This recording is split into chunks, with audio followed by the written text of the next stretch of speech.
ሰላም አለይኩም ወራህመቱላሂ ወበረካቱሁ። ውድ ማሚ ቤተሰብ ተከታታዮች በሙሉ ዛሬ እንደዚህ ፏጥርት ማለት ነው መጥቻለሁ። ያው እንደዚህ ፏጥርት ያለች ማለት ነው። እሱ ብቻ አብሰር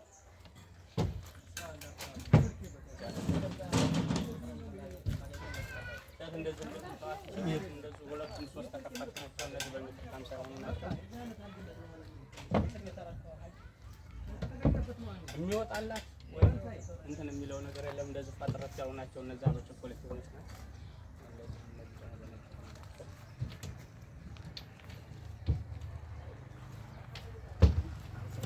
እነዚህ የኮምፎርት ማስቀመጫ ናቸው።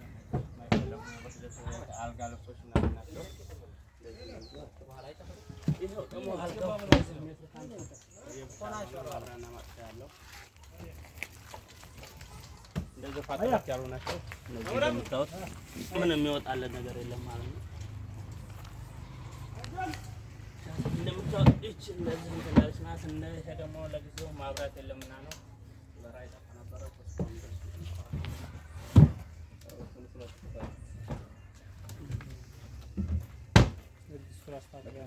እነዚህ ይሄ ደግሞ ነው ከለሩ ትንሽ እንዳያና ነው እዛ ነው የሚያምር ነው። እነዚህ ደግሞ መሳቢያ ናቸው። ማኔሎቹ ለጊዜው አልተገጠሙምና ነው ለመሳብ ያስቸግሩ። ይሄ ደግሞ በሜትር 8 የሆነ ማምራት አበረ ነው። ለዚህ ጥረት ያለ ነው የባዳ በር ማለት ነው። ለዚህ የሚወጣለን ነገር የለውም። ጥረት ያለ ነው። አስተያየት እንትን ካለ በማንኛውም ሶሻል ሚዲያ ታገኙናላችሁ። በፌስቡክ እንደዚሁም በቲክቶክ በዩቲዩብ ታገኙናላችሁ። ቁጥራችንን ከታይ እናስቀምጥላችኋለን። አድራሻችን ወሎ ኬሚሴ ነው። በወሎ ኬሚሴ ታገኙናላችሁ። ማንኛውም ቦታ 03 ቀበሌ ጤና ጣቢያ ጀርባ ነው። እሺ፣ ሰላም አለይኩም።